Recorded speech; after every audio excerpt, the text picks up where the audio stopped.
আজ আমি রান্না করব কচু শাকের ঘ্যাট। এটা উত্তরবঙ্গের একটা জনপ্রিয় খাবার। এটা রান্না করার জন্য একটা পাত্রে কচু শাকগুলো নিয়ে এতে দিয়ে দিলাম রসুন কোয়া দেওয়ার পর এরপর দেব হচ্ছে পেঁয়াজ গোটা গোটা করে কেটে দিলেও হবে, একটু কুচিয়ে দিলেও হবে। দিলাম এরপর দিলাম কিছু মরিচ আমি ফেড়ে রাখছিলাম, সেই কাঁচা মরিচ দিয়ে দিলাম।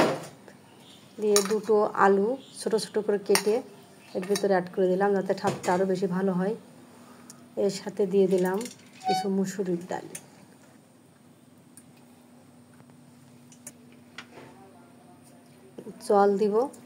জল দেওয়ার পর লবণ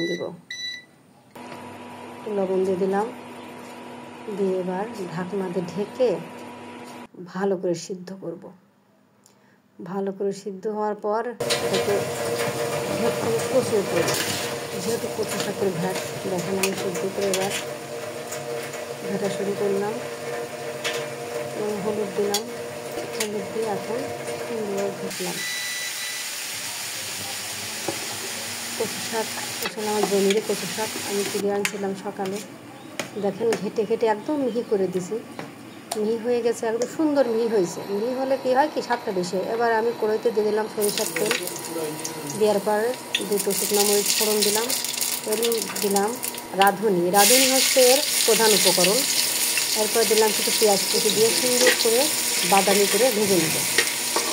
বাদামি রঙ হয়ে গেলে পেঁয়াজের আবার একটু কচু শাক ঘাট দিয়ে এর সাথে মিশিয়ে দেবো, দিয়ে সুন্দর করে ভাজবো, মানে ঘেরতে থাকবো।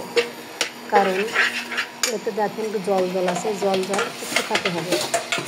কচু তো গলা চুলকানোর ভয় থাকতে পারে, তাই একটু মরিচের পরিমাণ বেশি দিতে হয় আর একটু পানিটা শুকিয়ে নিতে হয়। এই ভালো করে পানিটা আমি শুকাবো। দেখুন আস্তে আস্তে নেড়ে আমি পানিটা শুকিয়ে নিচ্ছি। আসলে খুব মজা, আমরা রান্না করে খেয়েছি একদিন, আমার নিজের খুব পছন্দ করেছে। সব বলছে আবার রান্না করে দিচ্ছি। আমরা প্রথমবার রান্না করলাম তো, আমরা সামনে আবার রান্না করব। আপনারাও রান্না করবেন, খেয়ে দেখবেন কেমন। এখন দেখেন আমার হয়ে গেছে, আমার জলটা শুকিয়ে আসছে।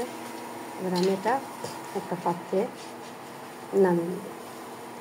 দেখুন সুন্দর একটা রঙ এসে গেছে এবং দেখতে খুব সুন্দর দেখাচ্ছে। এটা খেতেও খুব মজা। আপনারা খেয়ে দেখবেন।